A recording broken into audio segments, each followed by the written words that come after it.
Hello everyone, welcome to the BC podcast.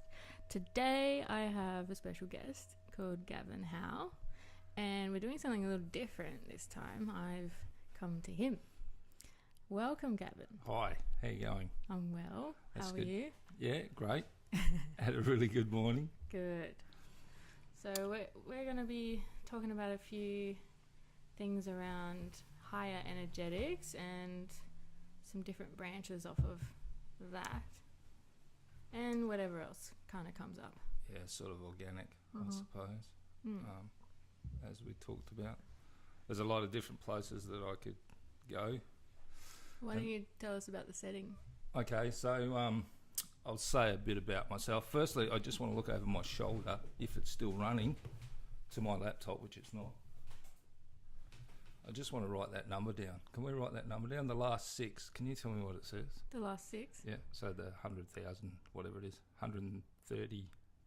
Oh, 138,000. Yeah. 743. Okay, we'll go back to that later. Keeps changing. Yeah, All so right. forget that now. Okay, We'll go alright. back to that. Yeah, so I suppose by way of introduction, well, it's pretty hard with the podcast, so you sort of got to set a visual scene. So we know where we're sitting. We're in a 100-year-old house. We'll go into whose house it is later. It's almost 100 years. It's got a fantastic vibe. Just every time I come into the place, I just get renewed That's beautiful.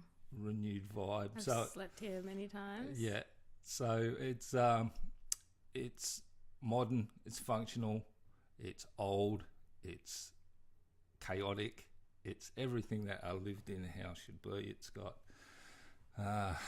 repurposed stuff everywhere, recycled stuff, but then it's got new modern stuff everywhere, and it sort of just fits and works. So, and the table we're sitting at a dining table, which is old but functional. You can sort of feel the vibe from the table, how many people have sat here and eaten here and had laughs and Very cried here, and rustic.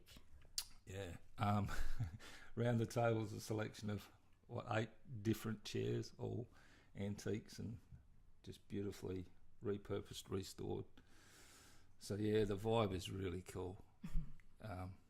Ever since when I first walked in here, I just felt it straight away. So yeah, and I know that I've listened to a couple of podcasts that, and I think the one with Tess. I think the one you did with Tess was the one where Belinda came up.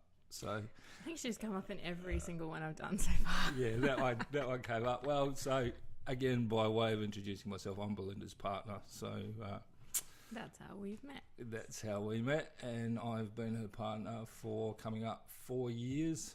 It's gone so fast. In June. And I think I was on the phone to her the other day saying, has it been that long already? What? yeah, so I'm sure that she'll come up later on. I've got so much, so many good things and little anecdotes and stories to tell about Belinda, and just how amazing and how powerful she is, as you attest to. Yeah, so Goddess, I hope I get it right. I'll try not to make any mistakes. So yeah, Mistakes, good. I don't know. Yeah, Well, your did we meet on site? Was that the first time we met? yeah. I think you came to where Belinda and I were working. Is that right? Dinner, I think maybe. Yeah, I came to the Roy Hill Yeah. So Roy Hill, and then you and I met you. Yeah, you came to dinner. dinner. It must have been dinner. And Belinda kept saying that, got Beck coming up. She's coming up. And then obviously he came up, yeah, and that's when I first met you. So I was actually on site at Roy Hill. yeah. And I already heard a lot about you. Yeah. Yeah, and I was very excited. Yeah. So I suppose just to add to that, I had a birthday 2 days ago. Oh yes, happy birthday. Yeah.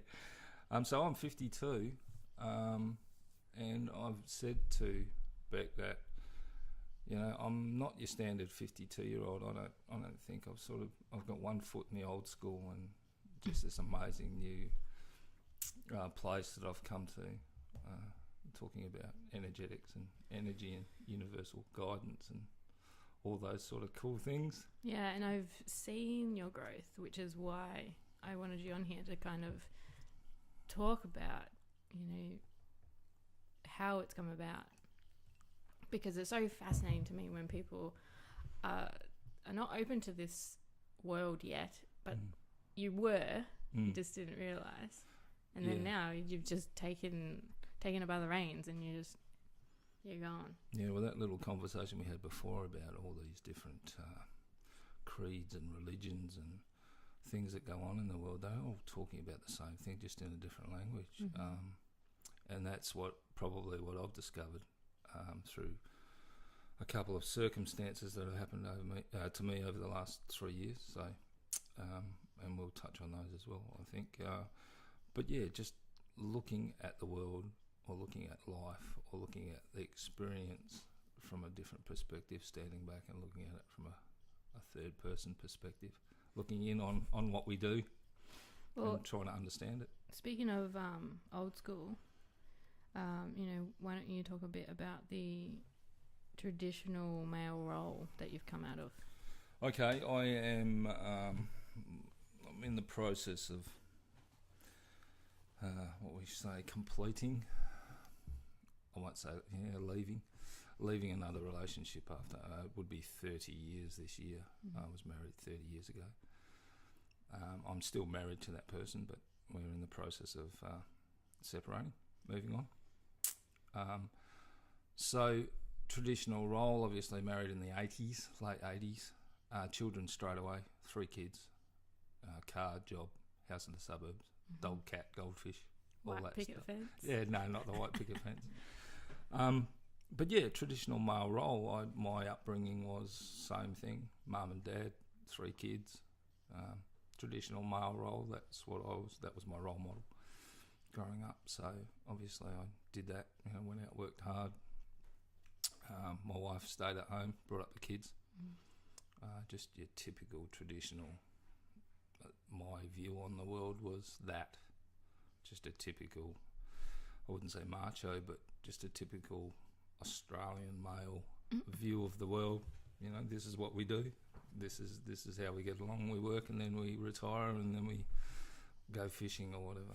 So, God, doesn't it sound so sad? It does. It's awful. It's an awful, awful way to look at the world. Or not to look at the world. If it brings you happiness, then that's fine. And that's another thing. We are, as Australians, and especially Western Australians, we are so insulated is the word, not isolated. Yeah. Insulated. We are so far from everything. We don't get to experience the world. That's why people in Perth love to travel, I suppose. But not everyone gets to do it. It's awful. And when you actually go out there and see what's out there, just the difference of cultures and the way that people understand the world. It's like your brain accesses a new part of itself. Oh yeah, it's like wasn't there before. It's like a higher level thing. It really is. Just the spiritualness of it. Seeing all these different. It's like a melting pot out there. It's just amazing, and we are Australians are pig-headed in that regard, especially people that live in Perth. I think. So when did you begin to want to change that traditional male within you? Well, just a bit more on that. Obviously, my upbringing before I married my wife, as you do, that's why she's a wife. Yeah, sorry. So yeah, before that, look, I had the traditional upbringing. I had church on Sunday, Sunday school, traditional Baptist to start off with.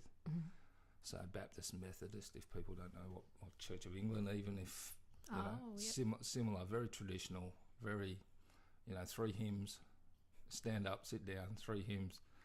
The pastor gets up, says his half an hour spiel, and then you go and shake people's hand on the way out. That's the traditional. That's my introduction to spiritual life. Kind of weird when I think back because it's like so by rote. You look at the Catholic Church and you look at these Anglican church that are so traditional. Every organised religion has a traditional aspect to it. I'm not big on.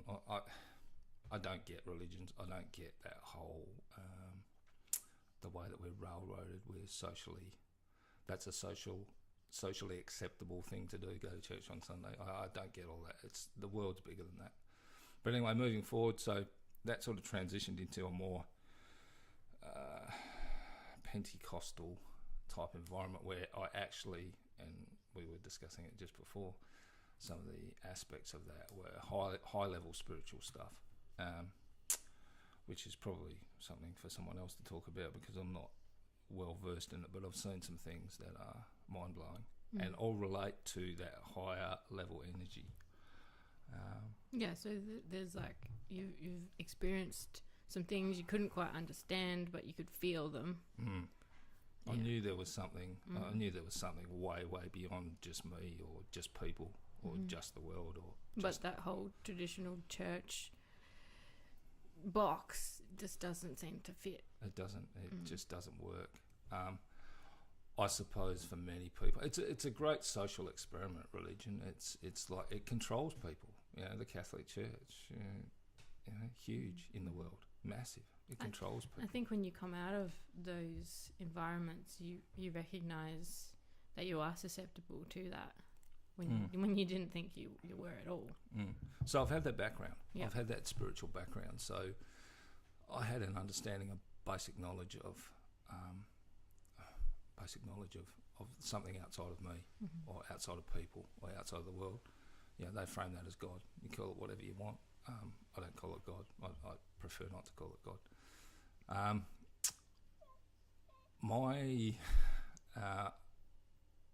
I lead towards nature, I suppose. Universal truth, guidance. That's how I refer to it. So if I don't talk about God, I talk about the universe. Again, I got stuck in a bit of a rut on the physics part of it. And the actual, how does everything work and why is the universe like this and where do we come from, where did it start? And then I really went down that road and I tried to figure out, okay, how does it all fit together? What are the molecules? What are the particles? How have I got stardust in me? All this kind of thing. Which is very good to go down. Yeah, quantum physics, absolutely awesome. But then I got to a point, I think, where I nearly said, this energetics thing's rubbish. I'm going down this physics road, and everything's physics. It's got a reason. It's got to have a reason. And I think. Well, let's go back to when we were like traditional male, and like I've had enough of this. There's more to this. I need to. Okay, well, going back even further, obviously, when I turned 18 or 19 and moved out of home, I was taken away from that traditional religious box.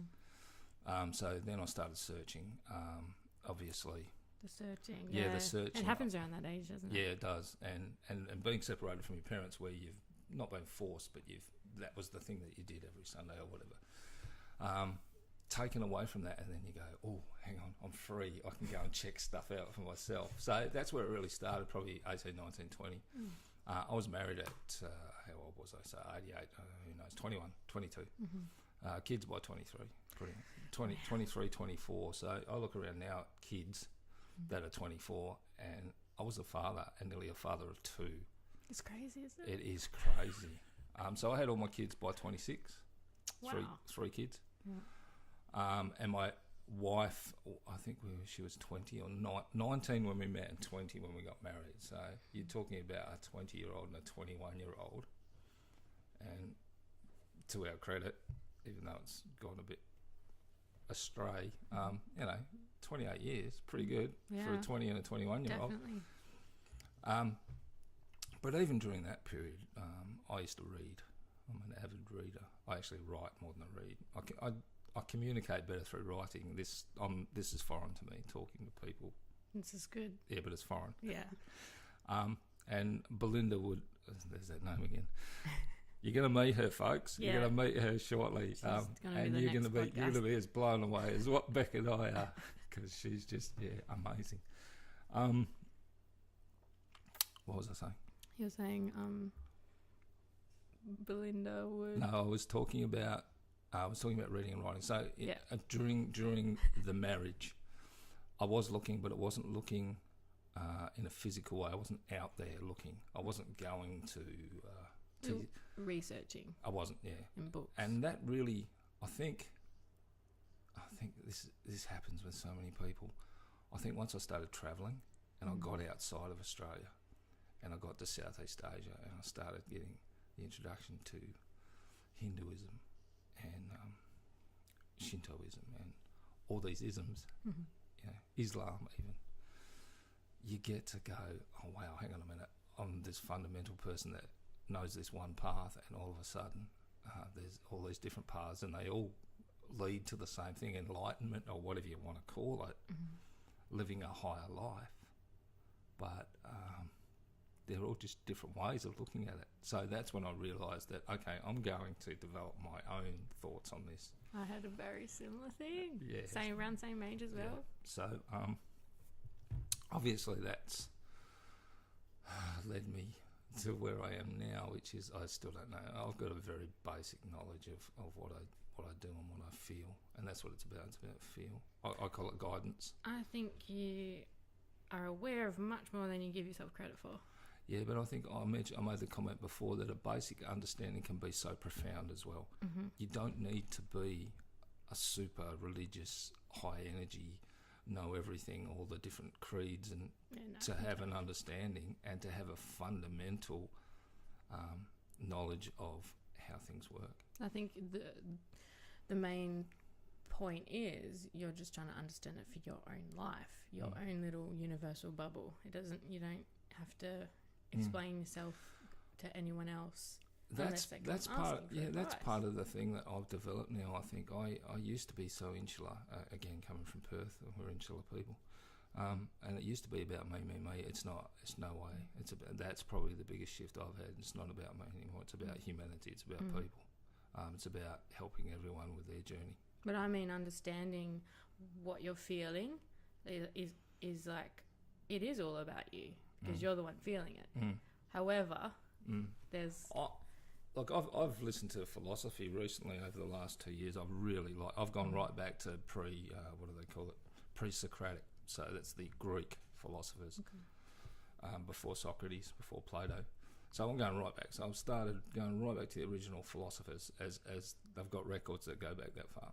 I've pretty much listened to everything right through to modern day philosophy. Humans have always tried to figure out why they exist, why we're here. So, and I think this is the big picture. This is the overarching thing for everybody. We think about, as humans, why we're here. What's our purpose? What's the point of it? What is the point of it? Are we just a bag of biological nuts and bolts that, we're born, we live for 83 years, and then we get put in the ground and nothing? I don't subscribe to that anymore. Maybe I did. I don't. There's no way. And this is where the quantum physics comes into it. It talks about energy doesn't degrade. Energy is energy, so it just changes. And that might actually lead us into... can we talk about Dylan, perhaps? Yes, of course. So this is probably... There's been some major events, I think I touched on it before, that I've gone through over the last 3 years. In April, actually, of last year, so we're not even a year yet, so it was April 2nd. My son, I said I had 3 kids, my son died after a very hard-fought battle with cancer.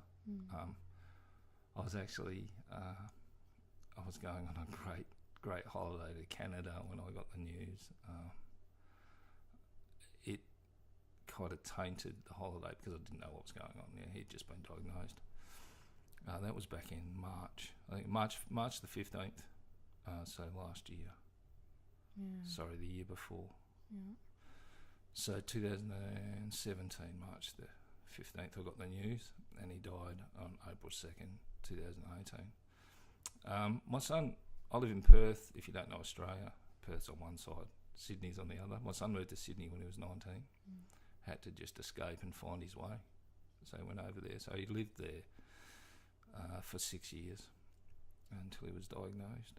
So we were, as a family, we were separated. We didn't see him. We kept in contact. Obviously, his mum was probably more in contact than what I was, being an Australian male. We don't tend to talk a lot, discuss things. So I went through that process of, I didn't accept that he was going to die. His energetics was, that's a strange one, because I really believe, and I think, I don't know if Belinda will touch on it, I don't think so, but I think his energy, he actually had enough. He talked himself into it. He could have talked himself out of it. That's what I believe. I don't know how that sits with other people that are going to hear this. It's probably a hard thing for them to take. But yeah, so during that year, I touched, I went there 7 or 8 times during the year, and saw him. I saw him deteriorate, which was sad, but we do FIFO, as you picked up. I was actually on site, but everyone up there, my bosses and everything, was aware of what was going on, and I think I told my superintendent, which is my boss twice removed, I told him a couple of weeks before that things weren't going well and there was going to be a case that perhaps I'd have to fly out at short notice. So they were all set to go to pull the trigger. So I got the call from Dylan. Got married at 25. He and his partner Laura decided that was the thing they wanted to do before he passed.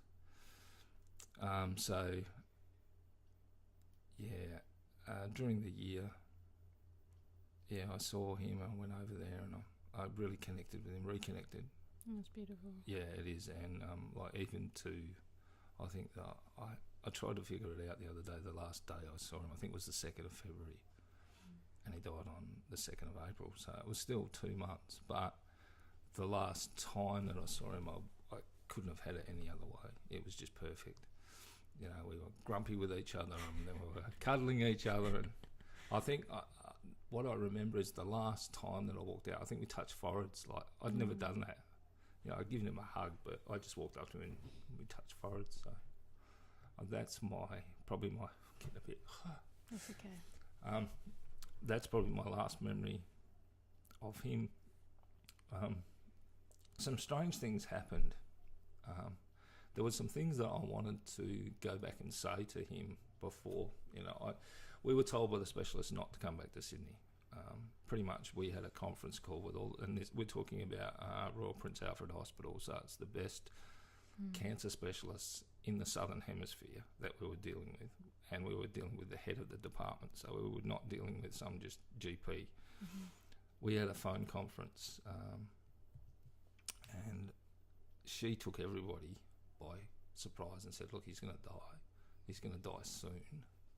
And he hadn't even accepted that at that point. And she even used the term within 2 to 4 weeks. I really hate when they do that. Yeah, but they had to do it. Yeah. And so it was discussed that it was probably best to just let him deal with it and not to have family flying across the country and coming and woe is me kind of thing. So that's what happened. So we just went about as we could. We went about our work and our daily lives. God, yeah, as best as you can. And we weren't even really in contact with him. We were more in contact with his wife, just to find out what was going on. So on the day, I get a call from Laura. I was up at site, which is try and paint you a picture. It's an hour and a half flight to Perth, and then Sydney is another 4.5 hours from Perth. So I got the call. It was about 8 o'clock in the morning, and Laura said, "Look, he's going downhill. He's probably only got 4 or 5 days." So I pulled the trigger at work. I rang my superintendent. I said, "Look, I've got to get out of here today. I've just had the call," and he made all the ducks line up, and I was on a plane in that afternoon, 3 o'clock, whatever. Hit Perth. So in the 1.5 hour flight, you can't have your phones on. I hit Perth, and I turned my phone back on, and it lit up. I was just message after message after call after missed call. I didn't even put 2 and 2 together, but he died. Yeah.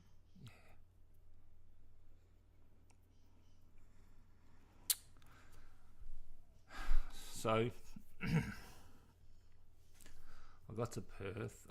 Belinda came and met me at the airport. Luckily, she was already in Perth, which is amazing. So, yeah, got on the plane, went to Sydney.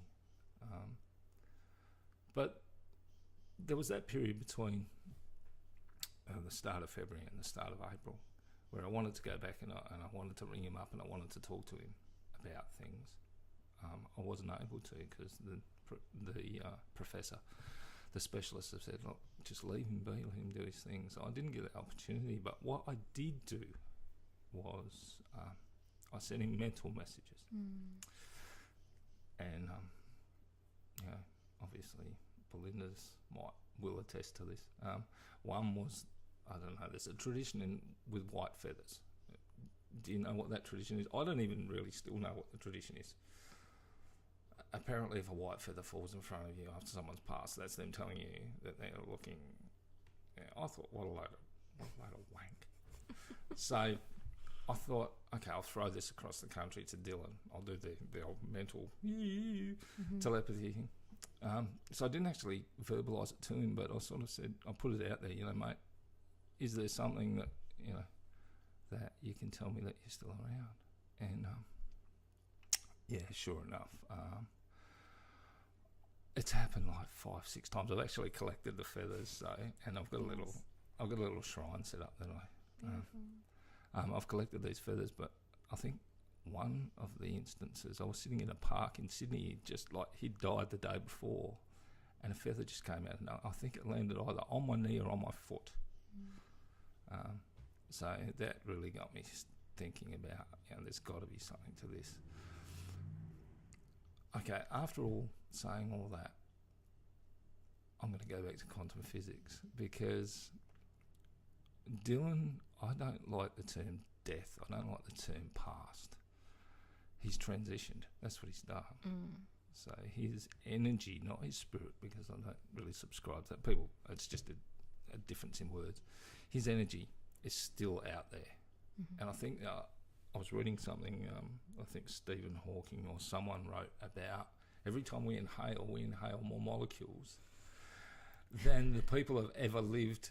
So we could be inhaling a molecule from Einstein or our sun or, that's every breath we take. There's more in every breath we take than all the molecules that are, or something, I don't know the exact the thing, but Hawking proposed it. And so, we're inhaling this energy. Every time we breathe, we're taking in parts of. And if you're someone that doesn't breathe enough, start breathing more. Yeah, because it just exists in the environment. And this is the way that I look at energetics.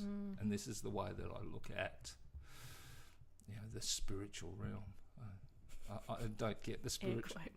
End quotes, exactly. So, this is the basis of energetics, I believe.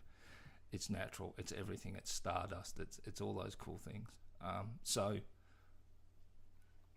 To go through the death of your only son, I don't have any other. I've got 2 daughters, so I have no one left to carry on my name, etc., etc. Blah blah blah. Not interested about that. But your only son, you need to deal with that. I think everybody's sort of said to me I dealt with it pretty quickly and pretty well, but the reason I dealt with it is because of my understanding on the way that I understand energetics, the way that I perceive how the world works and how life works and how nature works. So there's a lot of trust in that. There is faith, and that's something again that I've learned, not from a religious perspective at all, just something that you need to accept.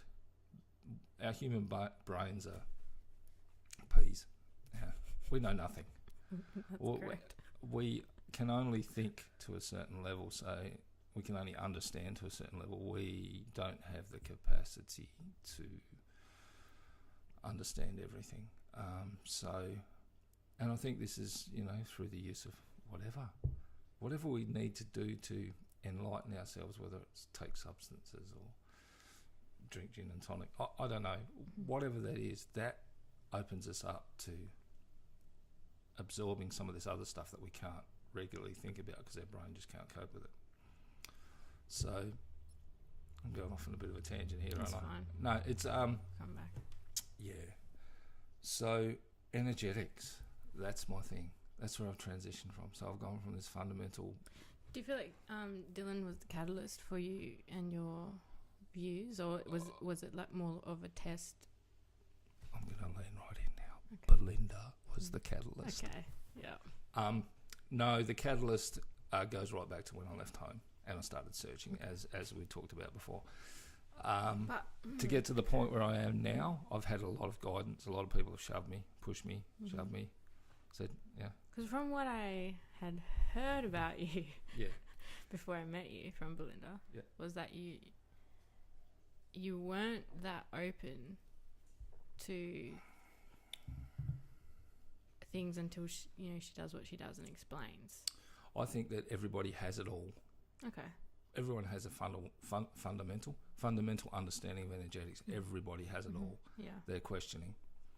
I would agree with that. Yeah, so I had this mishmash of ideas of what it was and why I was here and what I'm doing and blah, blah, blah, and on and on. And I knew there was something more, and everybody has that.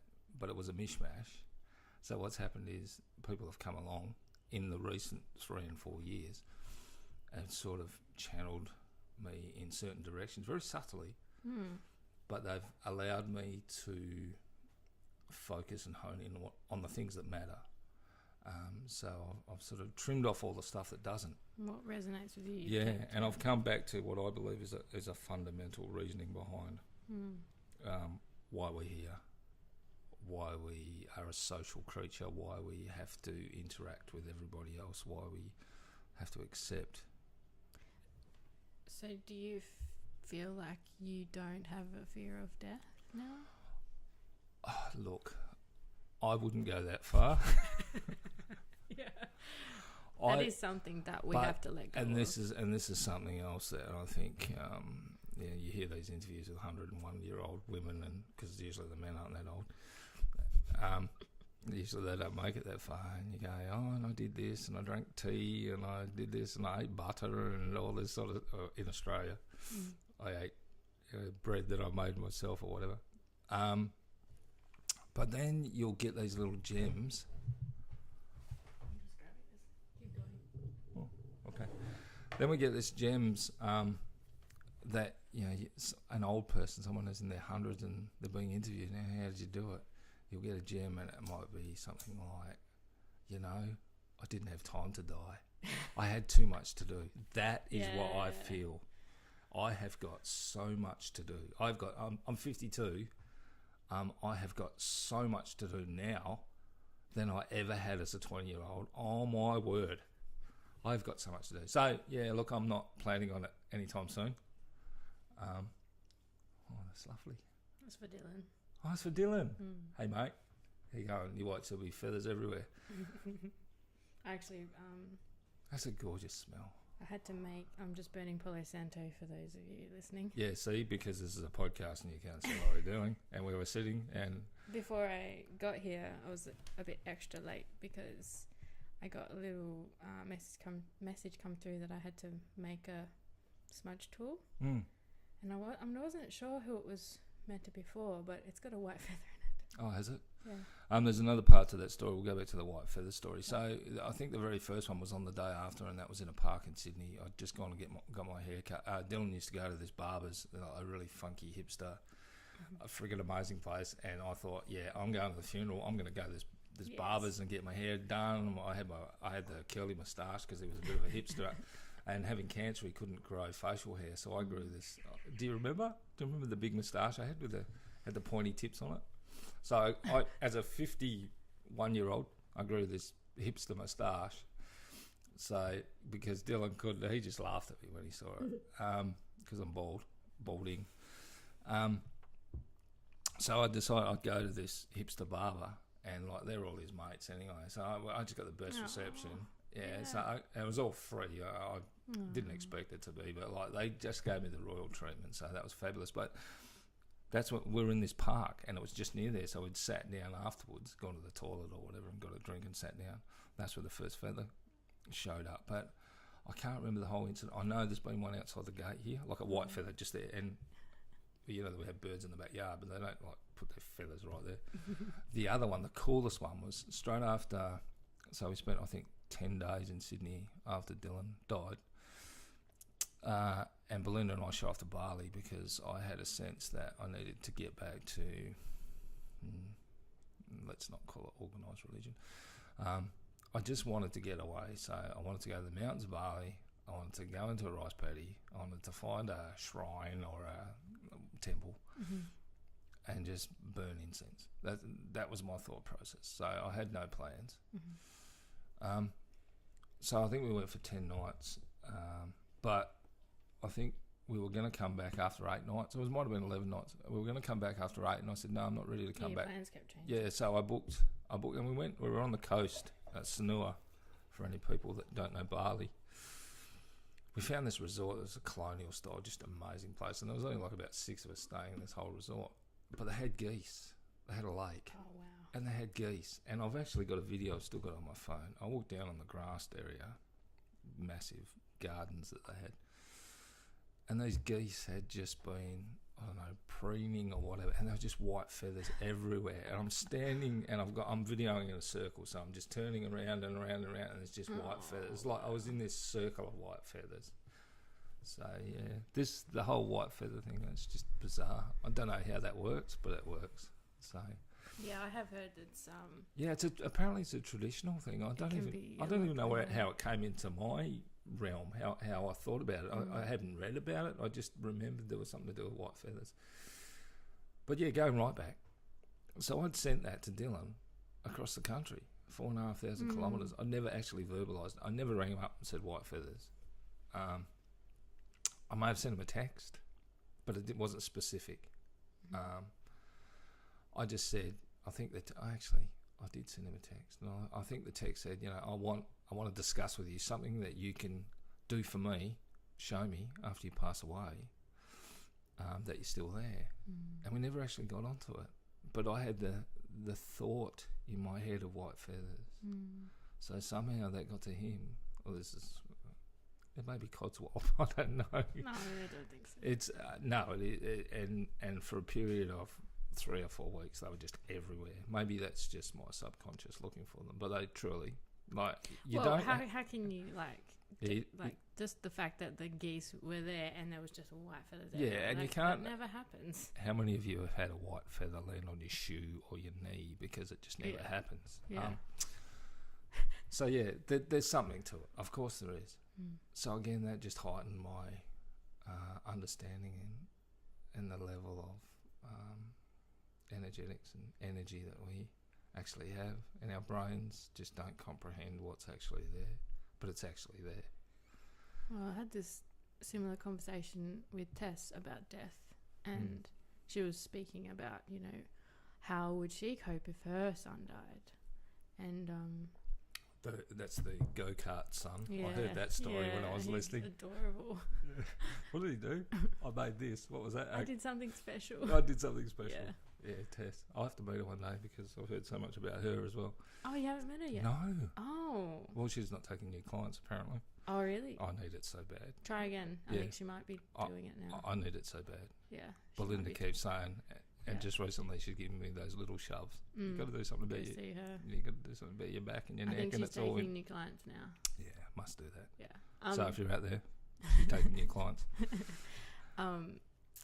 Yeah, so she was asking me what my beliefs were on death, and I'm not sure, but I was thinking that I lose all identity of myself and I go back to source, because I've been thinking source is just me experiencing itself. However, Tess says, no, I'm going to recognize my family and I'll find them in the afterlife. And I feel like there will be an essence of, Gav or Beck. There will, or Dylan. There's still the energy of that person, that individual. The thing that we're guessing, because no one's come back and told us. So we all have to. I mean, Buddhists, they have something similar where they go up the levels. Oh, that was my elbow, folks. I would like to find something that feels right for me, and that has a bit more hope than then losing all sense of myself. That's the ego, obviously, wanting to hang on to that. But that is where my fear of death like lingers, and I try to remind myself I'm going to die every day. Okay. So we talk about source, and what else? What's another term they use for it? Spirit. Yeah. We talk about that, and the thing that probably, and again I'm going to delve back into science and physics, who's to say that in 1,000 years' time that humans have not found a way to tap into that? Yeah. You know, we are living in this age. You know, we know nothing science and physics progresses. Well, someone could have already. Yeah, exactly. So in 1,000 years' time, we're all out there in this higher energy plane, looking at it from I mean, they're starting to touch on little bits of that in quantum physics now. There's other dimensions and you know, multiverses, DMT, folks. and you'll see those dimensions. Yeah, multiverses. Check it out. Yeah. So we're just scratching the edge of that. So in 1,000 years' time, we're all out there as energy. And they may even be able to hone in onto individual energy or parts of. So that's the way I look at it. You know, we're out there as energy. So okay, so they can't use that, or they can't utilise that, or we can't. So we, like I said, no one's come back. So we can't say, you know, we can't contact, or maybe all these people out there, these people that have passed, are actually trying to contact us living, and we just can't comprehend it. Our brains are too small. Well, I have seen spirits since I was a child. Yep. And there was a long stretch of blocking that out. Yep. Because I was terrified of it. Don't do it. Don't block it out. Yeah. And I've since then, the last probably 8 years, I've wanted to go back into it and see them. And I've started to see them a bit more clearer as of just this week. Starting to see their faces form. But when I focused on the last one that happened, it just disappeared. But I'm so excited and so fascinated because that I'll be able to identify them if I can see their whole face, whereas before I haven't been able to. So this is going to be an interesting thing to. Again, I'll go back to what I was saying about my basic understanding of energetics. But it may be profound. I get a sense of others often, and probably everyone can say, oh, I've had this thing up the back of my neck, or I've looked out the corner of my eye and seen a cat, or whatever that might be. I get this sense often, especially in this house. It's amazing. I really do. I don't know what it means, but you know, I know there's something more than just, we're not just a bag of nuts and bolts and biologically put together and then we get buried or whatever. Well, what else have we got? You wanted to talk about Belinda. Well, I kind of have touched on it. But let's talk about Belinda. Come on. Everybody wants to meet Belinda. Living a higher level energetic relationship. Yeah, okay. So we can sort of weave Belinda into that, can't we? Oh, maybe just a little. Just a little. Okay. Belinda and I, Beck doesn't really know it that much. We have an awesome relationship. I mean, our relationship. No, I know. It's next level. Know that. Like next level. I don't even. Tells me. I don't even know how to describe it. How. Well, she keeps saying, I've never been able to talk to a man like this. I've never been able to have these conversations with a man. It's always been female. You go away, you process, and then you grow and you understand and you come back with something. Mm-hmm. I've got a term for that. It's called composting. It is. I like that. That's what I use. I use the term composting because that's what it's like. I take in all this information and all these bits and pieces from all over, not just Belinda, just everywhere. Yeah. And then I go away, but I do it so fast. It's like my brain overheats half the time. And I come back within 24 hours and I've got the answers, or I think I've got the answers, and then something else happens, Okay, so Belinda, how do we describe Belinda? Belinda's just a naturally, fundamentally, I'm going to say spiritual, but it's not really. She is just an in-tune person. Yeah. She just has intuition that's just coming out her ears. She's super practical, pragmatic. She's psychologically based. She's energetically based. But just the way that, like, she can give you a thought. She won't even tell you what she thinks. She will just say, have you considered? That's her favourite. Have you considered or have you thought about? And she will just, I don't know whether it's intuitively. It is intuitively. Yeah, for sure. She will know what you're thinking, and she will just say, or through conversation, she will just say, have you considered? I think she's about 10 steps ahead of us. Oh, my God. She's next level, folks. Next level. So, yeah, I think that, again, going back to what I said, I think I had this cloud of all these different things, and meeting Belinda helped that to coalesce into something that's really fundamentally beautiful. And she doesn't force anything on you. She lets you figure it out for yourself. Yeah. And I think that she'd probably agree that the person that I was 4 years ago, there's just no comparison. Mm-hmm. Because you wouldn't have known me. I wouldn't have known like 100%, but I know. I was scatterbrained. I was so scatterbrained because I didn't know what was what and who was what and what I believed, and you know, I thought it was this, and I'd have all these different masks for different situations, and I'd be this person for one person, to one person, and then I'd be another person to another person. I had these masks and this whole different persona everywhere I went. I was like, it was confusing the hell out of me. I didn't know what I was, who I was, and what my point was. I think a lot of us are like that, and we think we know, but we really don't.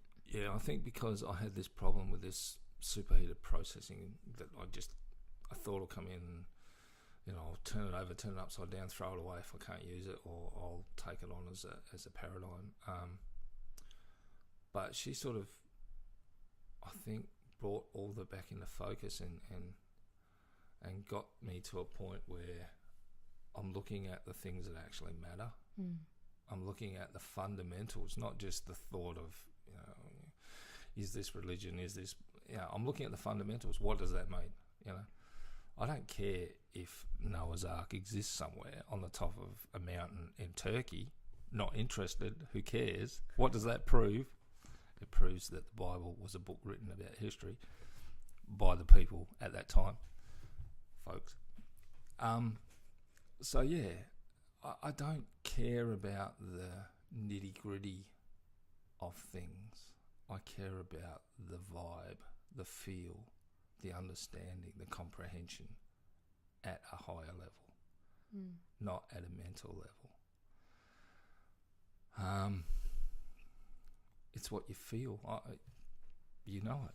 It's a feel. It's a vibe. You know it with people. And that's energetics. Belinda taught me that. You can even see someone that you haven't even met and just hear them speaking to someone else, and you can know straight away whether they've got a positive or negative energy. Yeah. I love that. That's just huge. Even if they're saying something positive and they have negative energy, you can feel that. Yeah. And it is. And so going back to how does Belinda and my relationship, how is it on a higher level? It's like sparks. We can feel we don't even have to speak anymore. No. We can feel each other's vibe. So she will know just by, and she was explaining it to me the other day, subtle muscle movements in your face. Wow. She can tell, or just your posture. I used to be really big on body language. Back in the 80s, everyone was. When I was in management, folks, and I had staff, so I had to study body language. That was a thing that you did in the 80s. So you could look at a person or listen to a person, you understand that person from what they were saying and how they were holding themselves and how they were conversing with other people.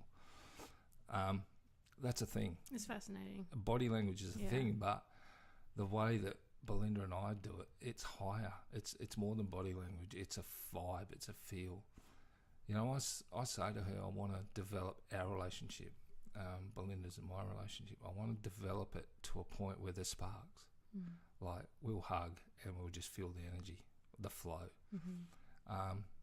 You can go into so much. You can go into auras. You can go into all that. But that's what it feels like. It feels like we've got this aura that interconnects. Have you looked into twin flame stuff? I don't know what that is. Well, I don't subscribe to the idea, but people claim that there's this twin flame, and when you come together, it's kind of like what you're describing. Well, I've had I mean, auras was that was an 80s thing, or I don't know if it's a thing now. It's still a thing. Yeah, but and they used to take photos of your aura.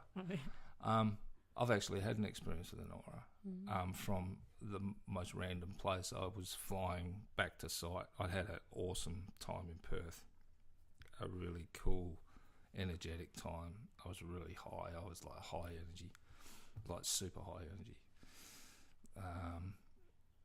Belinda describes me as effusive. I didn't know what that meant. I don't know what that means. It's like a puppy.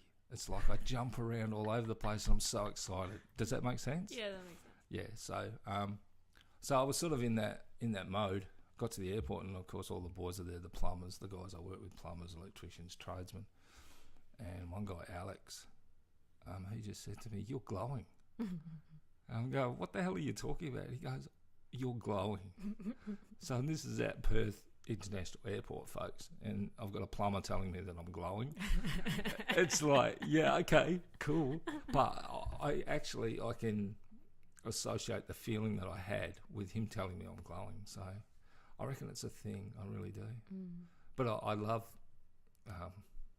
when Belinda and I get together, it's just this vibe that's just like next level. It's an interesting thing. I don't know if other people would see that. I don't know how they would see that. Well, I haven't seen you together for a long time. Haven't. I remember there was one time on the site that we work at, we've got this dining room that seats 1,000 people. There was one time when Belinda and I were having dinner together and we're sitting opposite each other, and I swear there was no one else in the room. Yeah. It was just like, oh my God. And like, I could see her glow in her face, and we were just bouncing these things backwards and forwards, and it was like, there's 800, 900 other people sitting around us, and we just didn't even know. It was only for like 10 minutes, but just cool stuff. I love that. Yeah. Have you had anything similar with anyone you've dated in the past? No. No. Okay, I've had that long relationship, but I've had certain levels of but that long relationship. Okay, how do I describe this nicely? Mentally, we weren't compatible. Okay. Were there any girlfriends in between or before? Trying to think. I really can't, and this is probably the thing that's most amazing with Belinda. I suppose that if you have a transition, or if you transition from relationship to relationship over a period of time, you might 4 or 5 relationships. I don't know what the standard is nowadays. Well, with these people under 25, it's probably about 100 relationships, but you transition through, and I think when you go looking for a new relationship, you're looking for someone a little bit better or a little bit more suitable. So perhaps that's what what have I had? Full-time relationships or real relations, probably 4 or 5. But another thing that probably might sound weird to people is Belinda and I don't really hold each other to the relationship.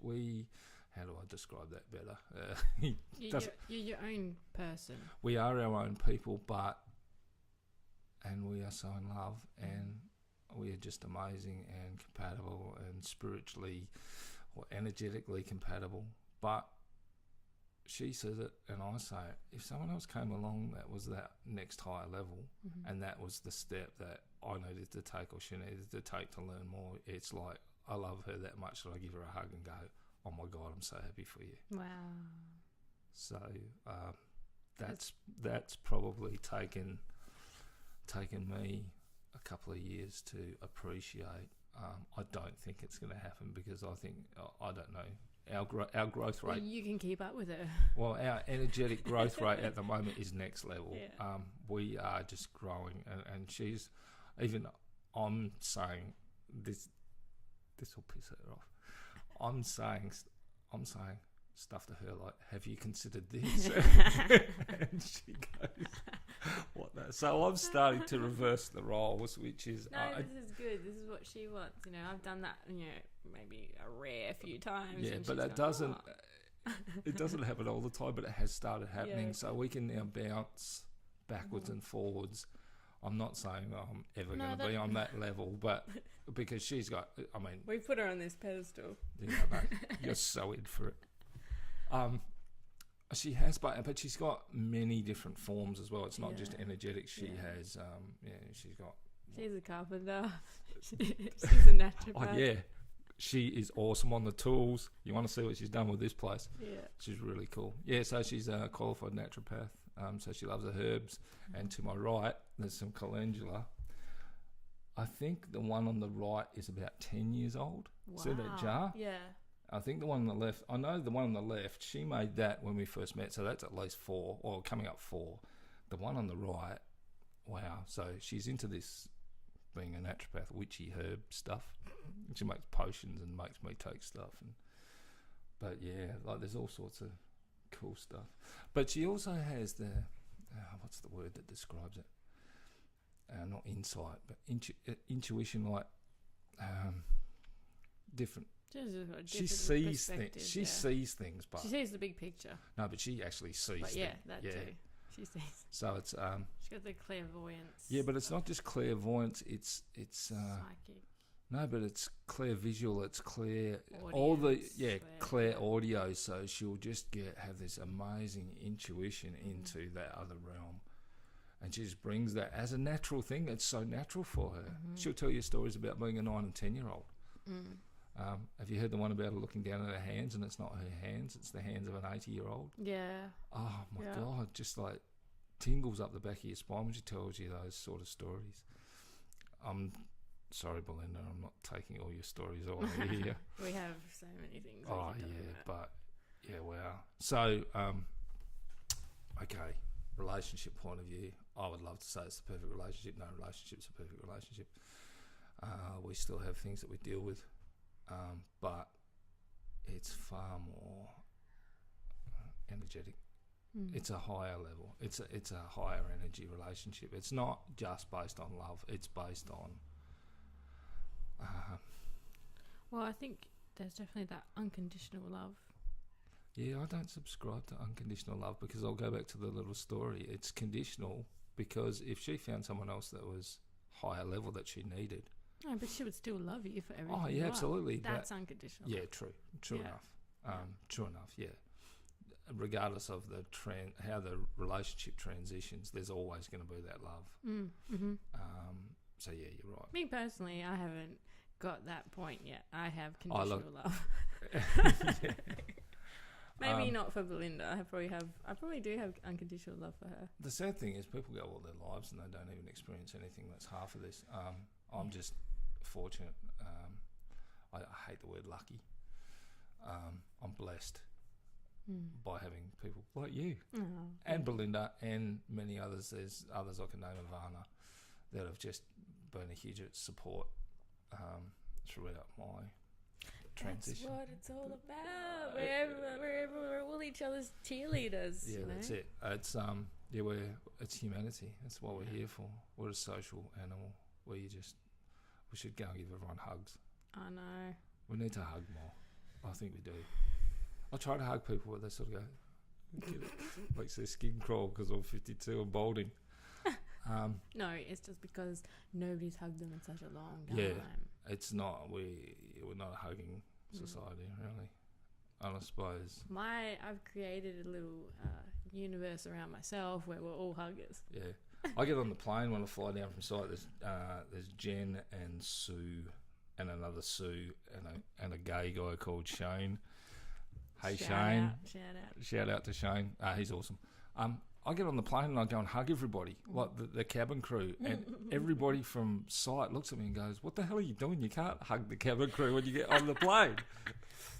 I love it. That is your little pebble going into the water. You're sending that out that ripple, because people are saying that. Yeah. They're like, "Whoa, I never thought you could. Never thought to do that. Yeah. Like, why the fuck not?" Yeah. Oh, so where are we at? Energetics. Yeah, hugging, energetics. Mm-hmm. So yeah, my whole life's been turned on its head in 3 and 4 years. I never thought it would happen. I thought I was that staid Aussie male. But now you're stepping more into your power and your own inner wisdom. Yeah. I had a thing in my 20s. Actually, I did have a thing in my 20s that I think everybody has a thing in their 20s. I had a higher purpose. Now, I thought that was something business, because I was in management. I thought it was business related. I thought I was going to write a book, which, folks, I'm going to write a book. I'm going to write several books. Cool. I thought it was something, I had a higher purpose. I thought I had a calling, as everybody does. I think everyone does. But I'm now starting to coalesce that that's my calling. Mm-hmm. I mean, spreading the word, let's say. We'll call it that. So whether that's through writing, whether it's through podcasts, whether that's through whatever. Again, I have, this is only a small snippet of what I have, and what I do. There's the work side of it.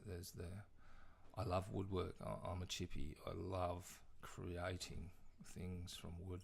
I'm just into natural stuff. What else? I trade currency. That's something that may come up in another podcast. The energetics of money, abundance, law of attraction, all those kind of things. There's so much more. We can talk about it now if you want to.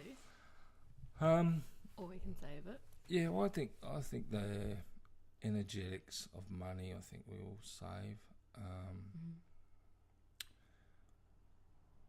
I've always hovered around natural things. So, again, the woodwork ties in with that.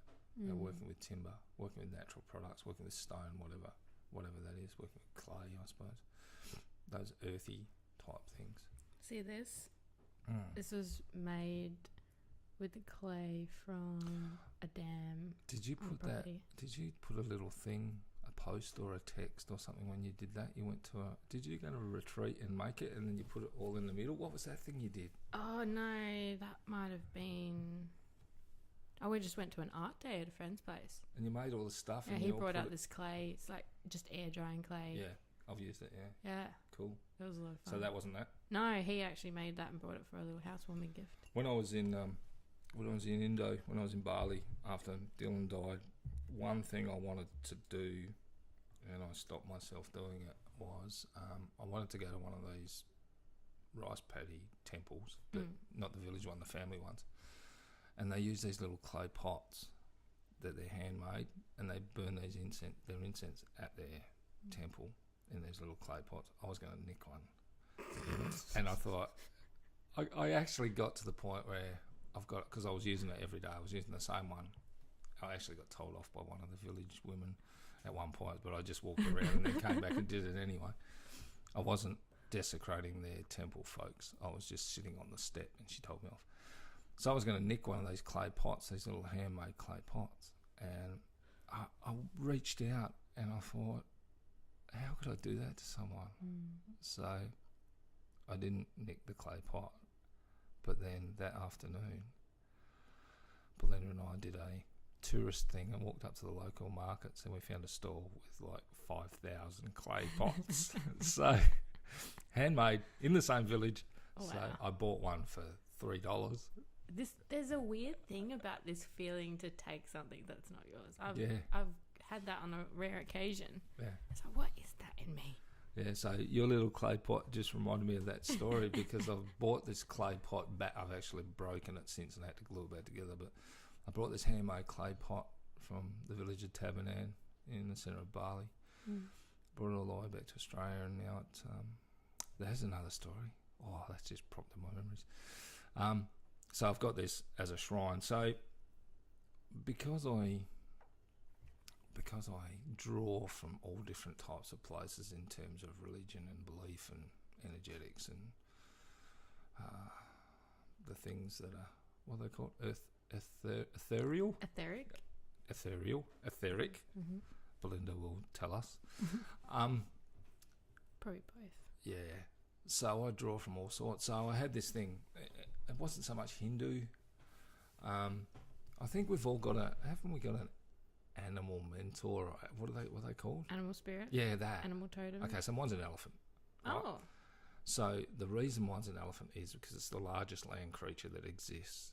It's the strongest land creature that exists. It's one of the most intelligent land creatures that exists, apart from humans. Elephants are awesome. Like, I've always thought... now, people think they're dumb. So how is it your totem? It came to me one day. I don't want to be a lion.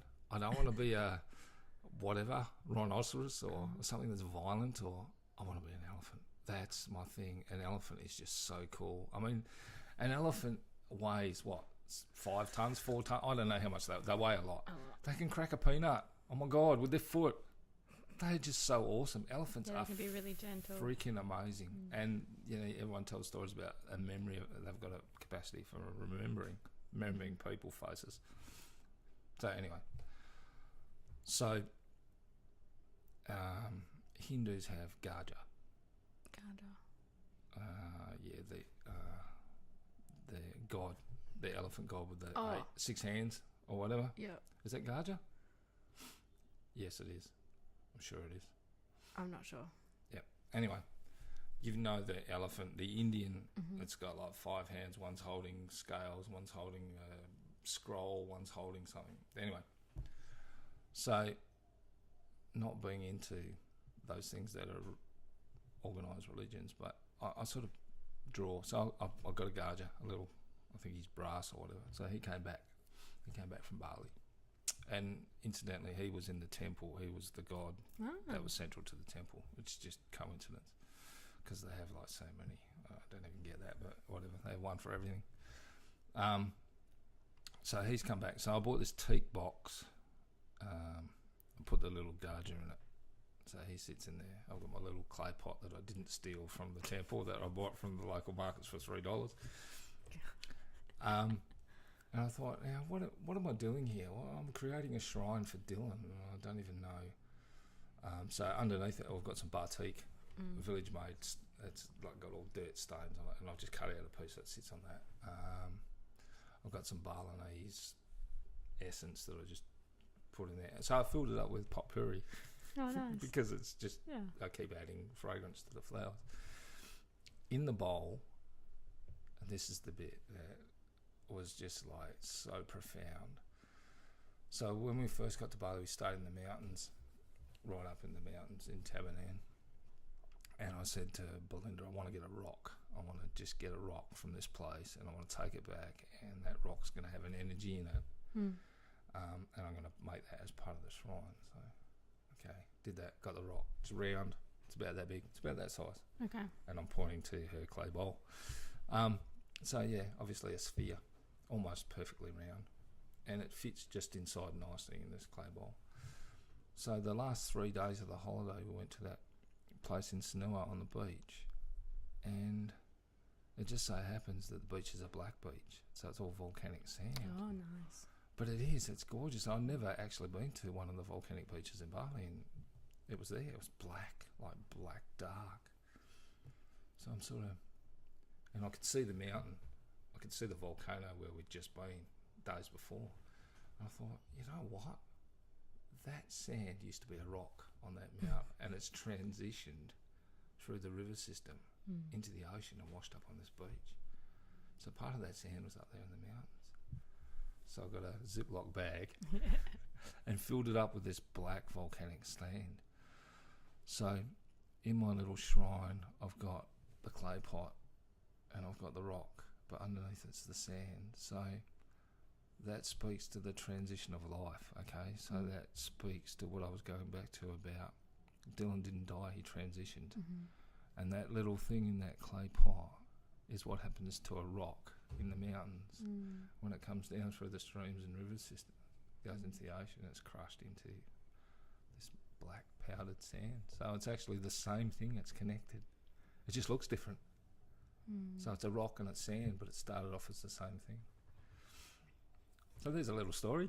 So I wanted something new, something different. Still speaking about that. Yep.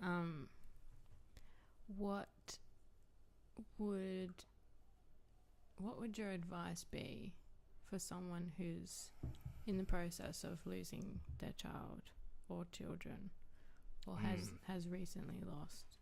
Okay, well, a lot of the ways that we face that, a lot of people turn to religion. in the Western world. I mean, to the Western religion. So they turn to a priest or they turn to a pastor or whatever for comfort. I think the people around you, use that if you have to use it, but gather people around you that are going to support you. You need to have, even if that's a psychologist. I know my girls, my two girls, I organised for them to go to counselling throughout the whole thing. I think it's just, you need to, it's so hard. I mean, people take years. I've transitioned pretty quickly. I've accepted it, only because of my belief in, again, the transition of energy. Just get the people around you that understand what you understand to the best way they can. I don't know. I really don't know. I don't know the process I used. I know Belinda was a huge part of it. She was absolutely just massive. Again, I mentioned Ivana before. She's actually a psychologist. Oh, lovely. Yeah, so she was just great. Someone like me would have no clue whatsoever as to what kinds of feelings you'd be feeling and how to deal with that. Well, again, I think most people seek out a priest or a pastor. That's a Western view. I'm not, and if maybe we were in Indonesia or somewhere, they may, a wise man or whoever they seek out. I'm sure it happens across the world. But you've really got to. Don't be afraid to be emotional. Belinda will tell you, I was walking around Sydney and just crying. I had some sunglasses on for days. Every day I was crying. I'd just go into a shopping centre, I'd be crying. She'd look at me, I'd be crying. Yeah. Okay, I'm a man. I don't care, and I didn't care. I had sunglasses on and wet cheeks. You shouldn't care. Yeah. I didn't care, but there was a part of me that's going, Gavin, you shouldn't be crying. You're a bloke. Don't cry. But I let that go. I did. I really let it go, and I think getting it out. And whether it's getting that out in private or getting it out, however, whatever you've got to do, go and sit by yourself. Sitting by yourself is probably not the best. You have to find what works for you, but it's having people around you, I think, even though they can't understand, they try. And it's the love it's the energy. It's the love that they're putting into the situation that helps you through it. There is the Italians. Again, Catholic. The Italians have a grieving process. You've got to grieve this much for this long. You've got to wear this colour, and the women, you've got to wear black for 6 months, and then you've got to do this for 3 months, and then that's their grieving process. Wow. And then they've got to suck it up after that. I don't know. Sorry if you're Italian. I don't know how that works. That's true, though. But they do. They have a regimented grieving process. That's something. I don't think it may not be set in stone, because you get these Italian women that wear black for the rest of their life and their husbands die. But they've definitely got a process. So maybe that helps if you're Italian or ethnic with that kind of thing. I don't know. I just, people find their own way. It does get better. Yeah. I think there's the five stages of grief. I think it's all over the internet if you wanted to Google it. Or the 6 stages or whatever it is, and it goes through the process of what most people feel. Starting from anger, denial, all these kinds of things. Self-pity goes through the whole process. I transitioned really quickly. I could see them. It was denial was a big one. Like, he's not gonna die. And then when he was dead, he's not really dead because he's in Sydney and I just haven't seen him. Yeah. And someone's pulling my leg. That lasted about 5 seconds. No, but I did actually go there mentally. Is your ex-wife still struggling? Well, she's not my ex-wife yet. She's still my wife. Okay. But yeah. Look, I believe she is. I think that, but she... Because I think you have definitely transitioned. She's the type of person that internalises everything. She really does. I mean, I don't want to really talk about it, but there was... Yeah, that's fine. No, I will. There was one situation when I think we all became aware that he was going to die, because I didn't accept that.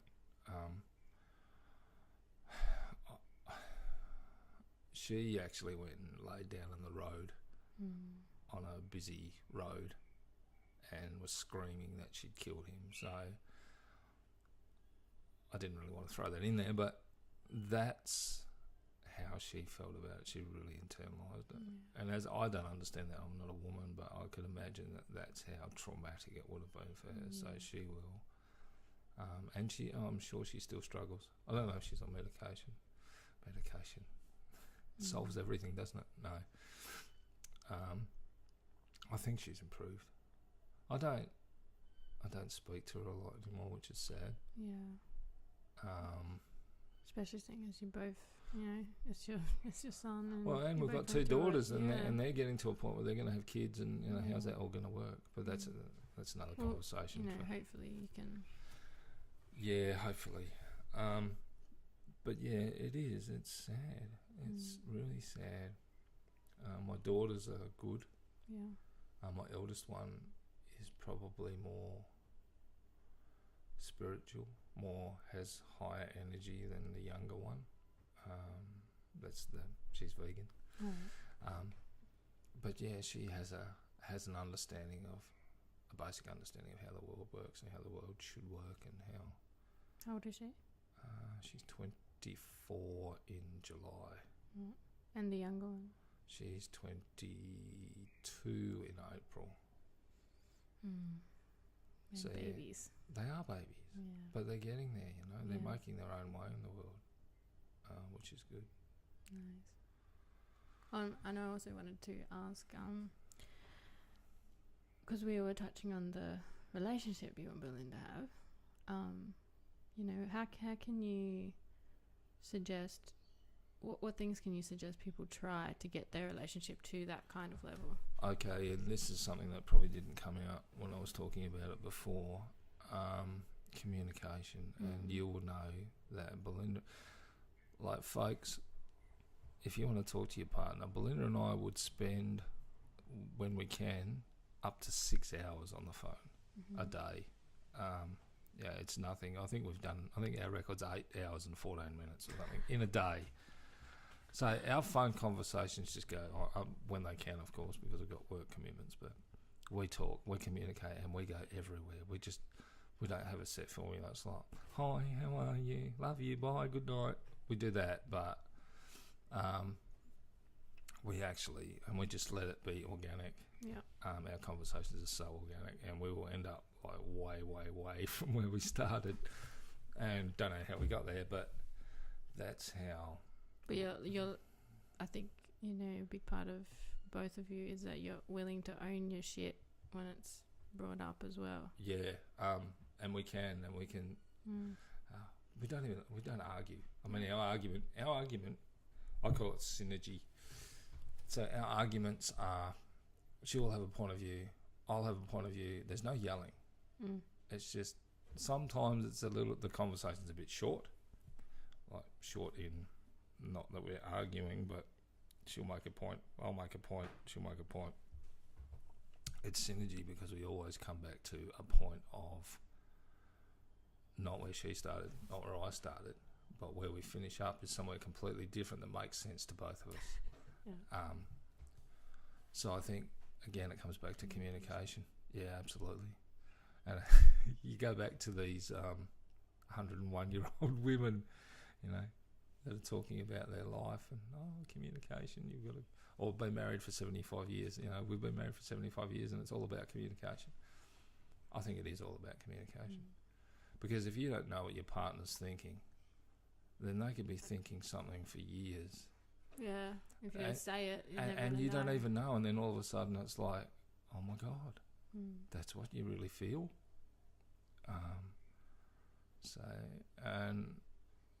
Again, I'm not going to preempt what Belinda's got to say, but she may have something to say on that.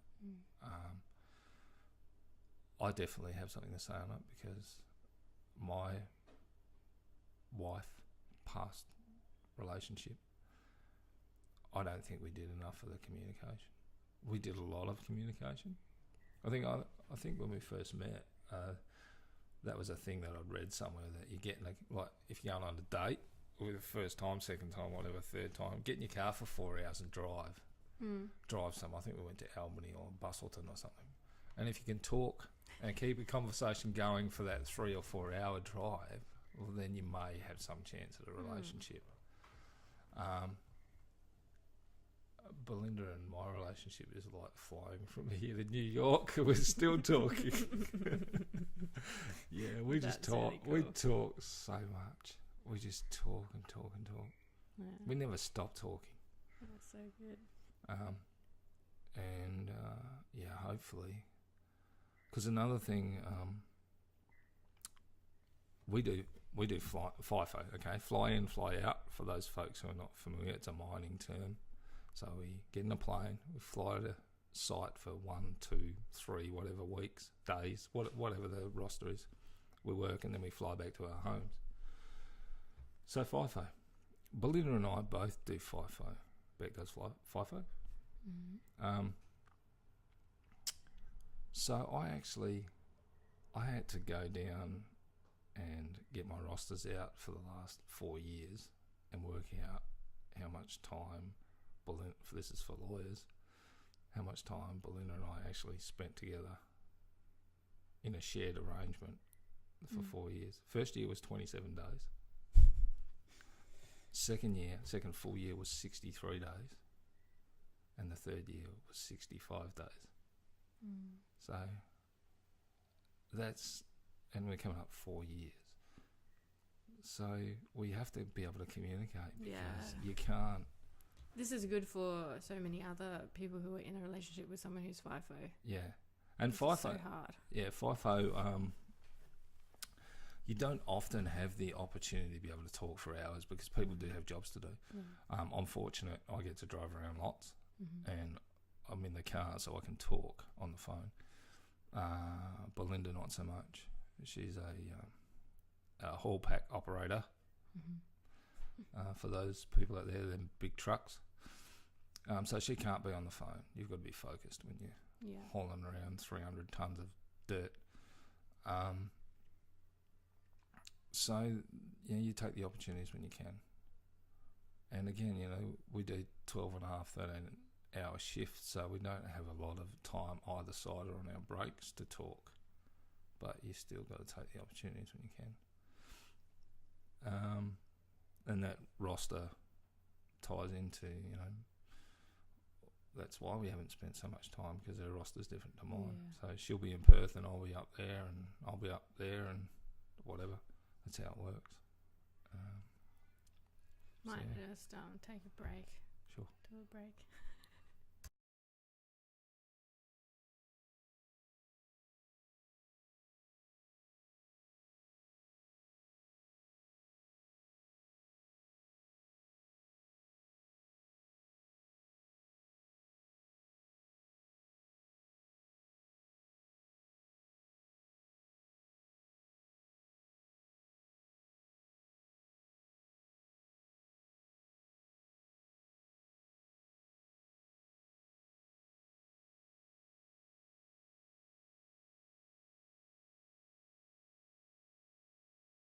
Have it be the least amount of mess as possible. Yeah.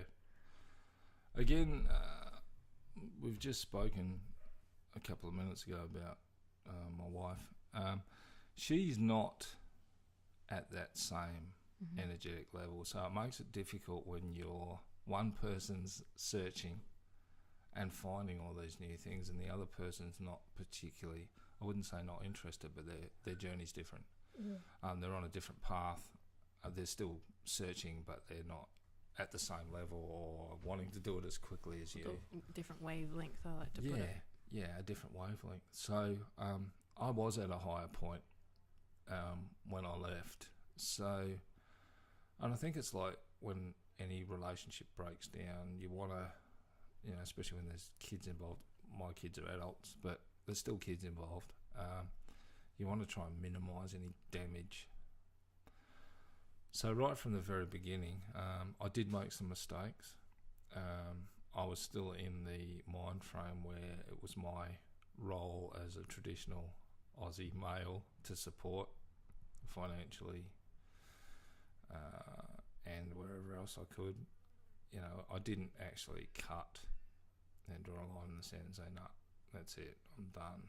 I actually kept going back, and there was a period of at least 18 months where I'd go around and fix things being a carpenter. Go around and fix things, or I'd pull weeds, or You feel like that was a mistake? I do feel like it was a mistake, because all that did was to have my wife continue to rely on me to be there. Yeah. That didn't help her transition at all. You know, she knew that she could just pick up the phone and go, this is broken. And I knew that I wasn't going to pay anyone to do it.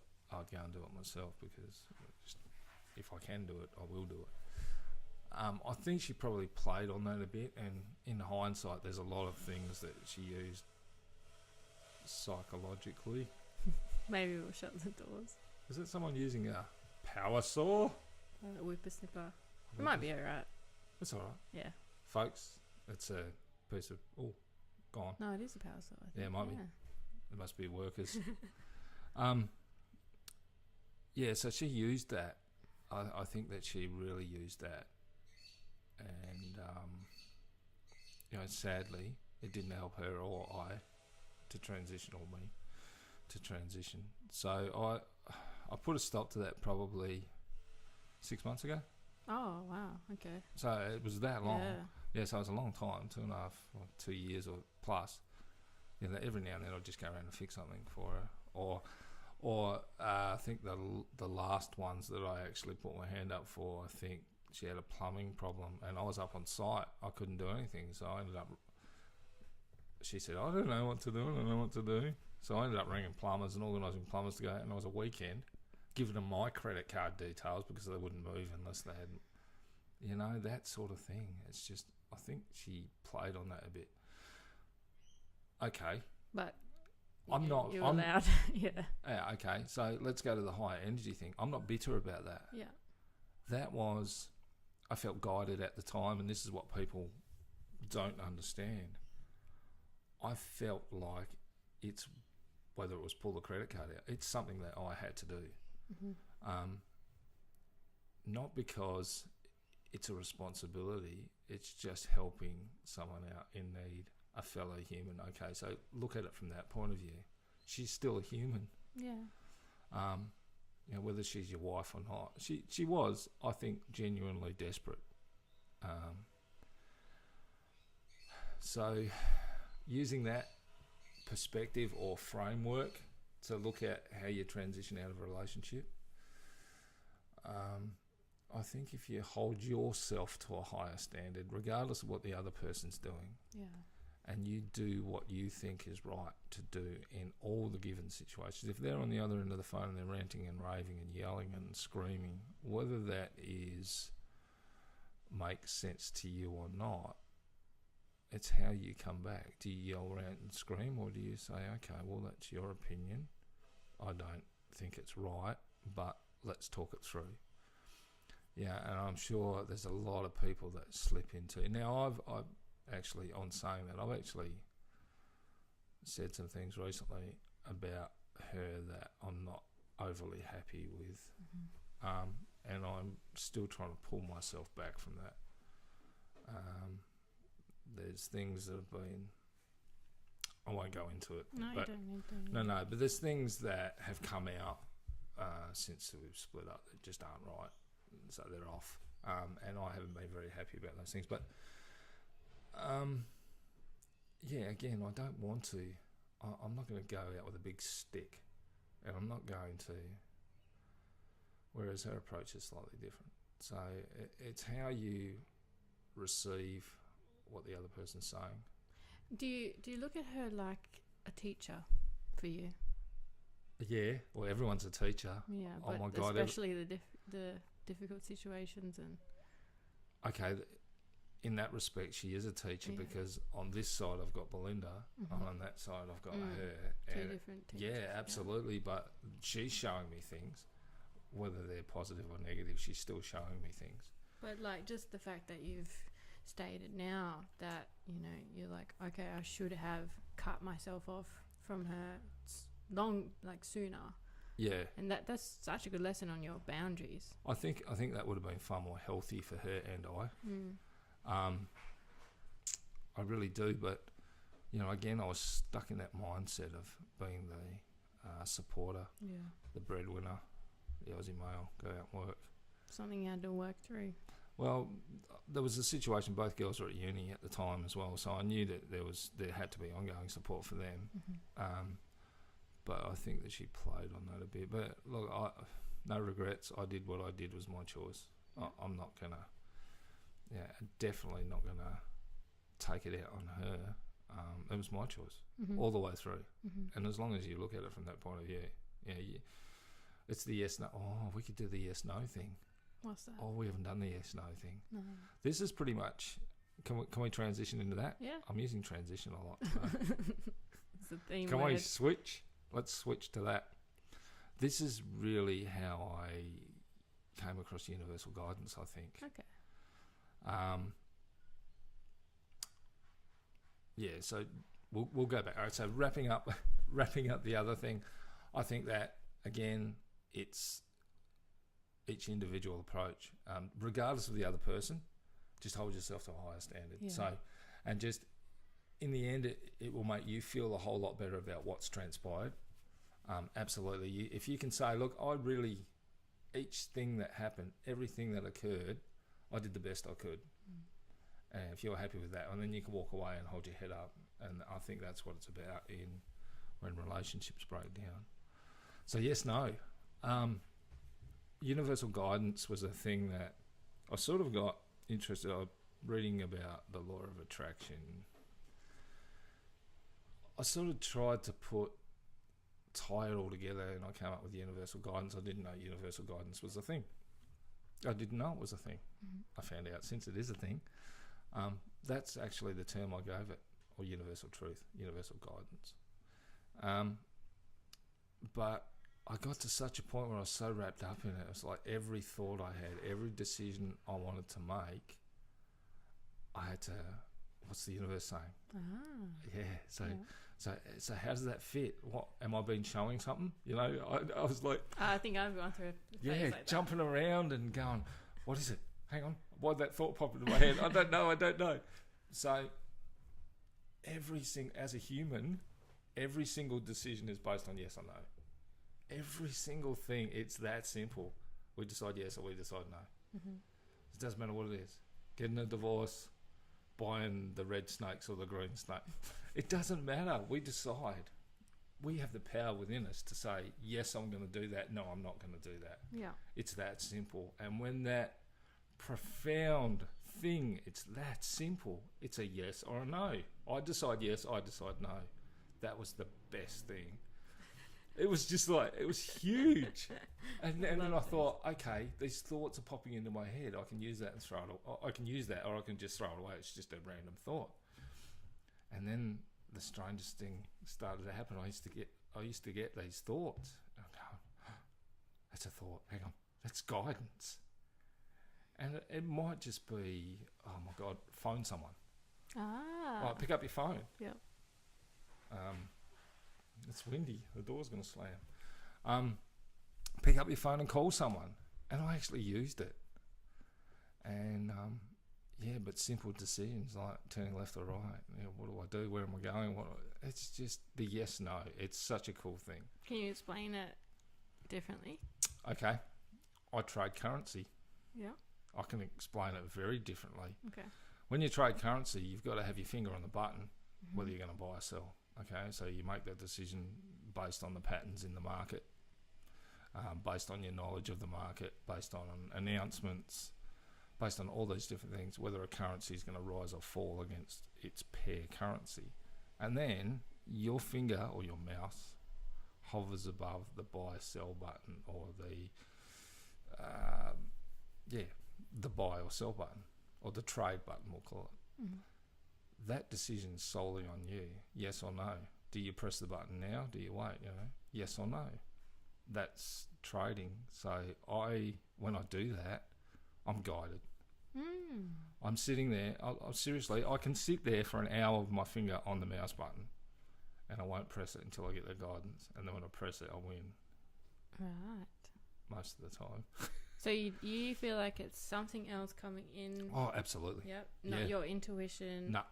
Okay. I try to be as empty as I possibly can. That's cool. A lot of these decisions, I try to empty my, what do they call it, all the noise. Mm-hmm. I get rid of the noise. Meditation, that's what I do. I just get rid of the noise. You hear that, people? Meditate before you go trading. Yeah, absolutely. Beautiful. And meditate before you go to sleep. So I try to do it twice. I try to do it first thing to set my intent, and then last thing to wind down. I can't do it all the time. I wish I could. I just don't have the time. But yeah, with trading, it's great. And the thing with meditation, it doesn't matter what meditation you use. The whole purpose of meditation is to get your thought processes in order. So you're trying to empty your mind, but you'll get a thought come in. Okay, is that a thought, or am I throwing that one out? So you'll either use it, you'll look at it, you'll turn it upside down, you'll turn it around, and then you'll throw it out. That's how meditation works. It's about calming your mind. I like your perspective. Yeah, it is very cool. So that's what it is. I mean, these Buddhist monks spend years and years refining that process of calming their mind to emptiness. They have nothing, and then a thought comes in. Does it serve them? No, they get rid of it. Does it serve them? Yes. They look at it, they turn it around. What does it mean? Why have I had this thought? See, this is where I get the universal guidance thing from, because all religions have a similar thing, and it's all, I think, universal guidance. Speaking of computer, what was the numbers you wanted? Okay, well, I was going to use that to wrap up. Did you want to end this now? We can wrap up. I think that's probably a good note. So we wrote down a number, folks. I'm just getting my notepad out to find it. 138,743 was the number we wrote down. Now on my computer I have a little tally thing running. And I don't know what this is at all. She doesn't know what it is. I can tell you what it is. It's the number of people in the world. Oh, whoa. It's a live count of people in the world. So I can tell you, I know what it's going to be. But so in this period of time, we're going to write down another number. That's how many people, net people, so people that have been born and died. This is how much. And the only break we had was like 3 minutes. 3 minutes. So on average, I'm not going to tell you what on average it is. We're going to find the number. So I'm going to turn around and I'm going to crack open my laptop. Hang on. Okay, we've got it. So we've got 153,885. 153,885. And it's already maths. It's like going 15,142. 15,142 people have been added to our world energetics in that time. 15,000. It's actually, on average, it's 200,000 a day, 1.5 million a week. Jesus. So I put a post on Facebook. I'm not big on Facebook. Put a post on there this morning. Out of those people, one of them is going to be a president. One of them is going to be a king. One of them is going to be the next pope. It doesn't matter. Someone in that group of those numbers there, it could be the next Messiah. We don't know. So this sort of ties everything I'm saying together. Humanity is what it's all about. We're all connected by energy. We're all one thing. It doesn't matter. Dylan transitioned. Okay, he became something else. He's still there. He's still energy. Of those 7.6 billion people, we're all connected.